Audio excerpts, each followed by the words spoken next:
But he's also like a dog that's electric.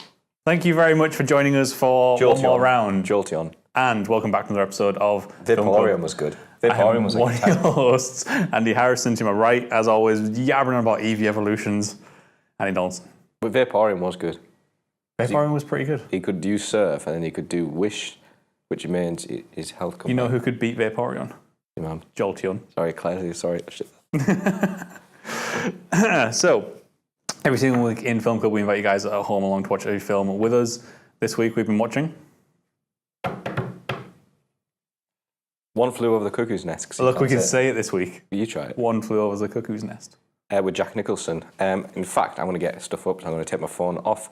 Oh dear, I mean, start an off airplane mode. It's about a guy. Oh, what's his name again? Jack Nicholson. No, the guy. Someone. Basically, promise you we watched the film. Promise you we watched it. And can you put it up and get the details up on IMDb? Yeah, you do your thing. So Jack Nicholson, he enters a institution and he's transferred from jail, and I don't know whether or not he's actually insane. And it's about him and his relationship with his nurse Ratched, his patients, and as well as him trying to beat the system and get out of there. And it's just a fascinating film to watch. He's going to come up with the names now. What's his McMurphy. name? McMurphy, that's it. McMurphy. Is it Ard something? R.P. McMurphy. Randall Patrick McMurphy. Yeah. What do you think of it? It's all right. No, it's great. Leave that open. I want to refer back to it. Oh, yeah, okay. It's wonderful. Like, I'm really fascinated to know why it's in your top 10, though. When I saw this film, it was like had an everlasting effect. A bit like when we watched, because it was my dad that introduced me to it, Fargo. I just one of those films I always remember the ending. Like Fargo, I always remember the ending. Yeah. That scene. It's the same with this. It was, fucking hell, it was quite, what do you call it? It was just... Profound? Well, yeah, it's just like, holy shit, that escalated. Yeah. And you think it's like this happy film, like with these kind of parts, and then that end scene happens and it kind of like just goes... I was asking my dad when I watched it, I said, why is this an 18? He goes, well, at the time, that's quite a big thing, like, to see that kind of stuff. And he says, maybe not now, but back then it was huge, yeah. Well, we'll be able to refer to it. Claire, you all right with spoilers? Yeah. Cool. Well, spoilers. With the Billy scene. And then also him trying to strangle Ratched, and then him getting lobotomized at the end, which terrifies me. So, but I think it's to do with just like how I loved his, and I realise now watching it again, because it's been like years and years since I've seen it. Yeah. You look at the way he speaks to the other patients, trying to get everyone involved, and they're all kind of like have a group, and they're all happy doing like poker. Then there's the basketball. Then there's just the conversation in general, having a vote to watch the baseball on the fishing trip, and it's just like this lovely group of merry men almost. Yeah. And it kind of culminates in that end party scene, in which everyone just has a really good time up until Nurse Ratched kills them all over. I think that's one of the strongest things about the film, though, is that little group of people they've got going. So good. Because not only is it, so it's cast really well, but it's played immensely well. Like, I know I was reading an article earlier on which said at the time they only cast one known actor, which was Jack Nicholson. Yeah. So at the time, Christopher, what's his name? Is this the Doc? Yeah. I was going to say, see if you got him there. He was a very angry person, wasn't he? Christopher Lloyd. Christopher Lloyd, Lloyd, not really like a big name. Danny DeVito. Like, I actually finished this film, didn't realise it was Danny DeVito. Yeah. It's one of his... It popped up in the credits. I was like, massive, holy shit. isn't it? Yeah, it's one of his ones. It's just like, what? And everyone plays it like fantastically. They've got like this real sort of like camaraderie about themselves. Those scenes where it's like not only the poker bit, but like more over the help groups, self-help groups. I don't know what those little meetings are called. Those scenes, every single time we come back to it, nothing physically or geographically has changed, but it's always something new that they're bringing to that table. Yeah. It's just so entertaining to watch. You can watch an entire film of those scenes. With another casting thing, I think it's William Redfield. I could be wrong. It's one of the lads. Who's the one that was who's on about his wife? Whose wife? Oh, the guy who's there voluntarily is That's Screamer Wormtongue in Lord of the Rings.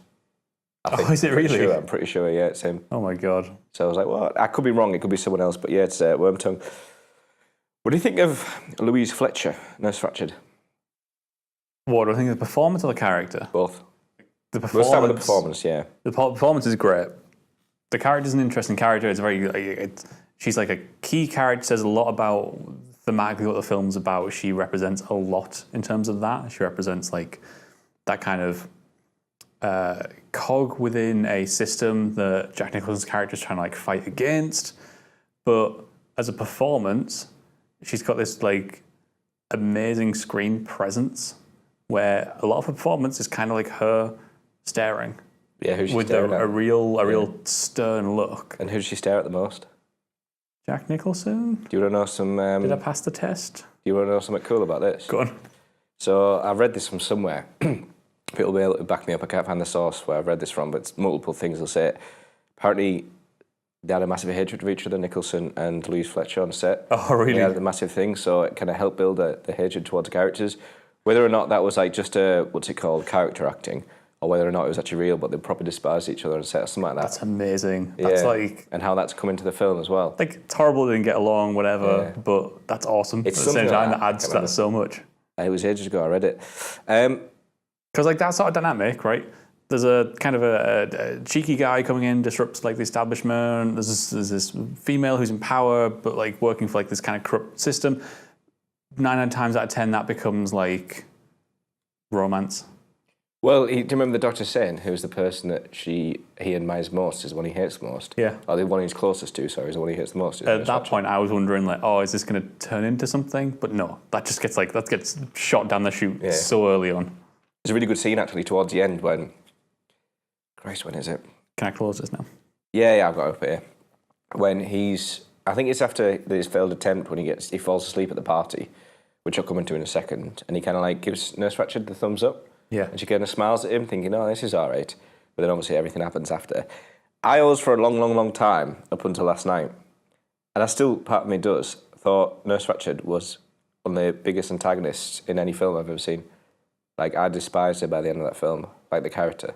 And I was just like, this evil, evil woman. So even though she has that scene where she saves him, where those guys are all talking about, like, what are we going to do with him? And she says, let's not pass on our problems. Let's actually try and address what's going on with him. So I watched it last night, and I think it's a similar thing with Scarlet White. I watched it last night, and I was like, she's trying to help him ultimately. She's, all the things that she's saying when he's trying to disrupt the cog, as you said. She's actually said, like, it's not what everyone wants. Yeah, there's that bad part where it's like, there's 9 people who voted. That great scene where everyone's voting. It's like this huge chief put his hand up. And she's like, no, the session's ended. And I was just like, you bitch. Yeah. But ultimately, she's trying to do stuff here and there to help. I think the problem is, like, she is slavishly entrenched to working for that system that is corrupt, that does not help that individual. The system doesn't help the individual. But she isn't seeing that. That's the big problem. She doesn't see that. What she sees is, if I follow these numbers, if I follow the rules that are set out for me, he will just get better. Yeah. And that doesn't work. Going to Scarlet White, everyone hated her when she was in Breaking Bad. You thought, what a bitch Scarlet White was. Yeah. You watch it again, you realise how much she's a victim. Yeah, you realise that actually she's the good guy, and we've been watching this bad guy the whole time. It's really like, holy shit moment. Yeah. So yeah, it was bad. I really liked about this film, almost the chaos, but it kind of worked. The chaos of everyone like talking over one another. If you listen to the film, you got someone talking, and you hear people behind them. Like, you just hear noises, like people going about the wheelchairs, all this commotion happening in the background, and yet it kind of works. It's almost like harmonious with the actual dialogue itself. Yeah. And it's a really good way as well with the actual focus on the camera. Not all the talking, as we mentioned last week, I believe it was. It's not always on the person. Sorry, I just got a text. Well, no, this is actually the thing that stood out to me probably the most about the camera work is like it's so much of this. On the person, does it? Not necessarily that, but like so much of this is shot in what we call singles. So like, I noticed this the other day when you said something about like camera work and singles. I'm trying to learn off handy camera stuff, and it's like one person, and it like zoomed out, didn't it? Well, yeah, like a single is basically a shot on one person, and that's it. Yeah. So like not over the shoulder. There is no like. You occasionally do get 2 shots in this film, but like for the most part, if someone's talking, especially in those like round table scenes, everything's in a single. So someone gets their own shot. That's it. And like, what a wonderful way of like you go from wide shots where everybody's there to like singles, and then that's a wonderful way of isolating people I mean, even though they're in this environment with so many people around, you just isolate them. Even the sound as well, but like when you speak to people, when someone's speaking, you could, like McMurphy. Yeah. McMurphy, that pastor was really nice. That McMurphy was speaking, it would focus on Ratched and her reaction. Or when she was speaking, and look at McMurphy's reaction, or anyone else, like Chee's reaction. It was really cool. I enjoyed that. Like when he escaped the grounds to let everyone out, and you saw Chief just like, his build, his character was class as well. Chief's amazing. Yeah, I really liked how the whole film built around like, he's like trying to help everyone to get better, and like everyone seems to be enjoying themselves more. And then you got this like, what better way to represent it than Chief, who's like this really isolated person. This like who doesn't want anything to do with anyone. He comes right out of his shell at the end. Well, I haven't read the book, but apparently he's actually the main character in the book. Is that right? Like it's all, I don't remember the main character. He is the one the book is, it's his perspective. You see the whole story from. Yeah, no, yeah. So that kind of makes sense as to why he's such a key character in the film as well. I want to have to read that book. There's a few books I'm going to have to read. American Psycho as well. Many of the films that we watched are based off books. Silver Linings is based off a book. Yeah. Well, a lot of films are. There's so few films that aren't based off of anything anymore. So what makes this film amazing? You know, doing my little bit of research last night, it was one of the, it's the first in ages, or it was one of the first, I can't remember, joint at the time, to win 5 of the major Academy Awards. Yeah, that's crazy.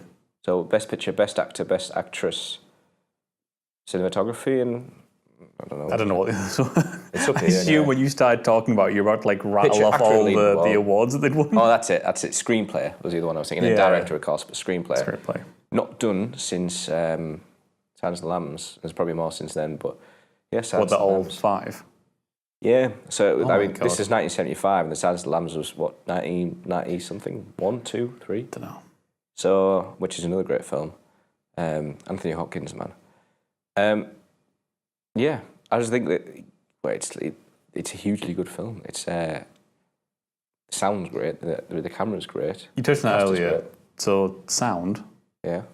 I love the fact that this is very, very devoid of music. It is. There's I can recall 3 points where music is used. That's beginning, boat trip, end. The boat trip scene was amazing. I like that. At the end. Yeah, was at the end when she's running away? When she's running away. Yeah. Which actually, while we're on the subject of that, probably my favourite thing about this film is that use of bookending.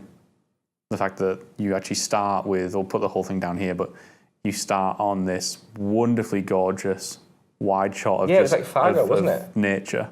Yeah. And actually, I was like, that is being used as the car is driving into the prison. And then obviously you end on the final shot being this wonderfully wide shot of nature with somebody leaving the prison. Does that mean someone's been free? Yeah, it's like someone coming in, someone going out, and the representation of the fact that that's not the same person. Oh, right. I wouldn't know that at all. Is that like when you say book ending, sorry, what? Yeah, you know, when you have like little bookends that keep your books up. Bookending. Is that really what you mean? Yeah. I've never heard that term before. No. Sorry. No. I'll get you some bookends. You can see them. I used to have some Thomas the Tank Engine bookends. Amazing. Yeah, I used to hold my dinosaur books together. You gotta keep your dinosaur books together somehow. Back in the day. I don't know, I just thought this film, I think you're right about the music, but would it been any better with music? No, not at all. Like, why is that then? That's the power of it. The fact that what you were talking about earlier, the fact that he's made these soundscapes of like people clattering in the background, and it feels like a genuine, what's the word for it? Not insane asylum. Okay, this is mental really health care. Yeah. Place, hospital, and the fact that they apparently shot in an actual hospital. Yeah. Oh yeah. Right. And obviously, you can't, when you shoot in a hospital, you can't take everybody out of it, which means that half the cast were around all these patients, and that was obviously that influenced their performances. And these are probably the most believable performances of mentally ill people ever seen. Yeah, I mean, it's hard to find films to relate it to. Yes, you have, like we did last week, Silver Linings. Just coincidentally, we did mental health. I was going to ask if that was like a purposeful follow-up you did. It wasn't. It was just like, I haven't seen that in a while. I saw it in my dad's bookshelf the other day, the top right, because it's alphabetical. It's 18 at the top. And I was like, you know what, I haven't seen that in years, like 10 years, I dare say. What am I at? 25. Oh, Dad, let me watch an 18-year-old at 15. Oh. Oh, no. I haven't watched that in ages. I fancy watching it. Wasn't that your whole thing? When you were 15? Oh, of course 18s? it was, yeah. I take that back. Well played, Dad. You already told them. I know, I forgot. I forget my own mind. Right. So you try to think of other mental health films. The only one I can't compare it to this one. And I'm not saying it's a bad film, but I think the only one I could compare it to would be The Ringer. It's the only one I know. Yeah. But that's more of a That's comedy. That's playing up. That's kind of like exploitation of those sort of. Well, you say it's exploitation, but actually what it is. But Johnny, what's his name? Knoxville actually has a really good relationship with the majority. Like, absolutely. So not the script is exploitation. Yeah. So what other films can we use to compare?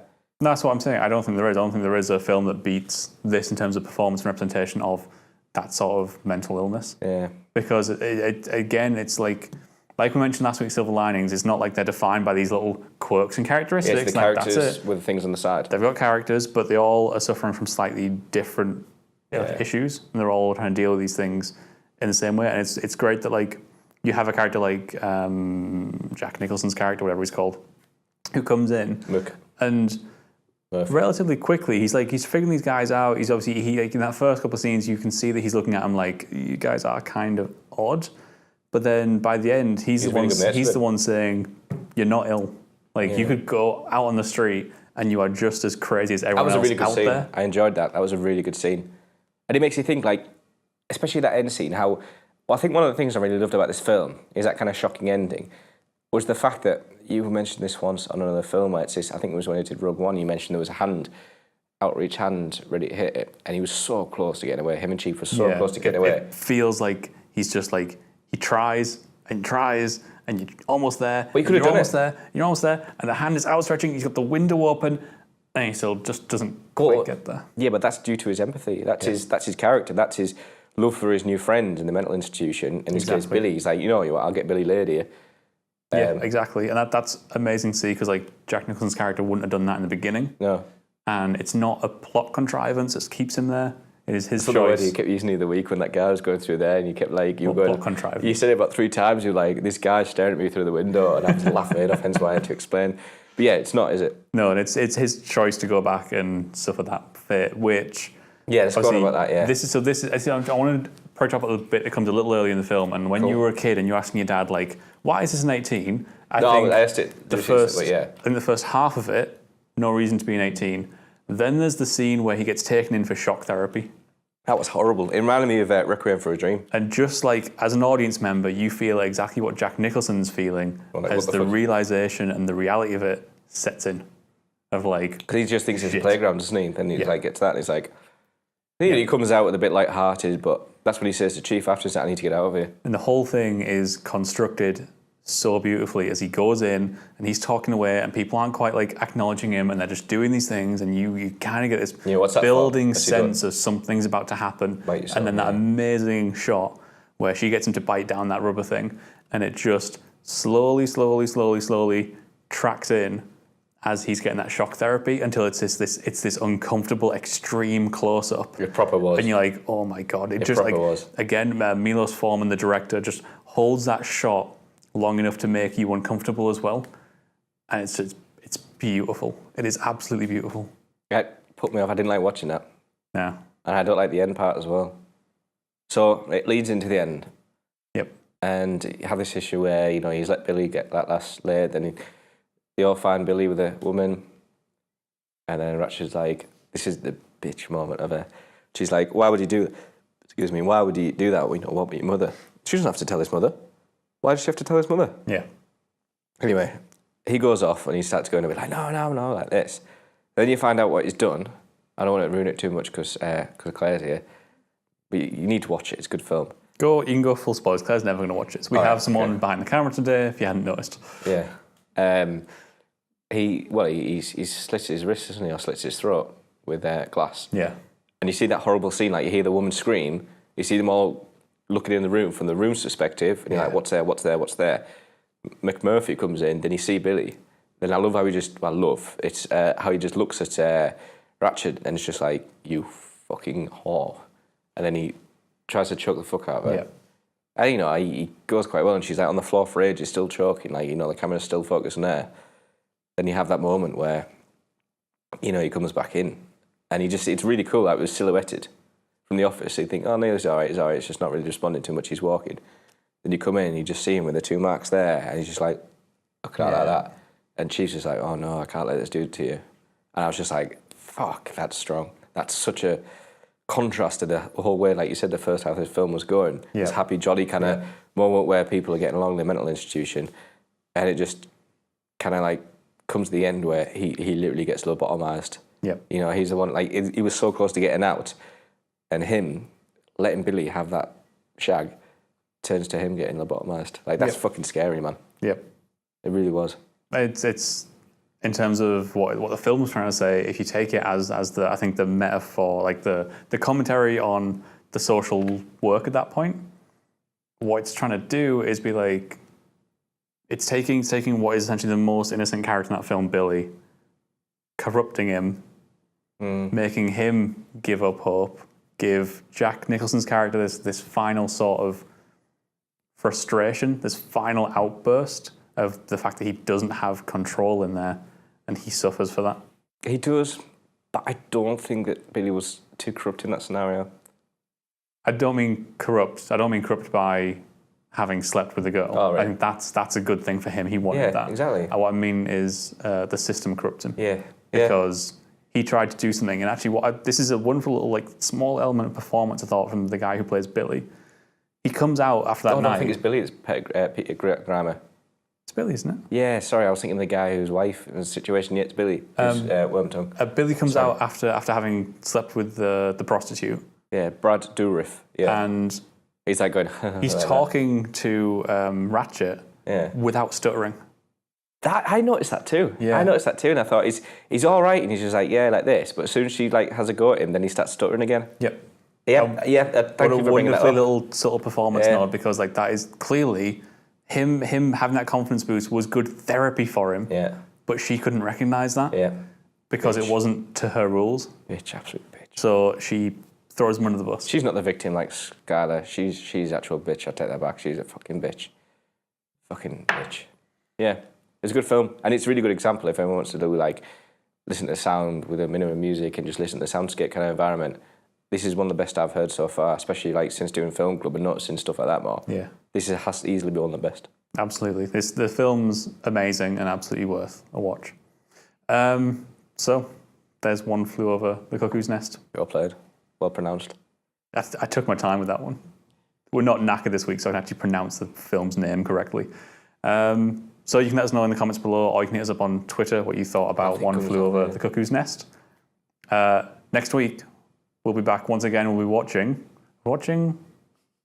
I forgot. Oh Brother Where Art Thou? Yeah, thank you. We're going to do Oh Brother Where Art Thou. We chose between 3, and we're going to do Oh Brother Where Art Thou. Coen Brothers.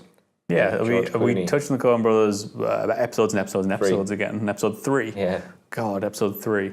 And we're finally doing another one. Yeah, we're just going to pepper these throughout until like we're on episode like 300 and we've finally done them all. That'd be good. Well, yeah. I still need to watch True Grit. But yeah. We should have done True Grit. Now we'll do Oh Brother Where Art Thou. So you can join us next week to talk about Oh Brother Where Art Thou. See you guys next week. Thank you.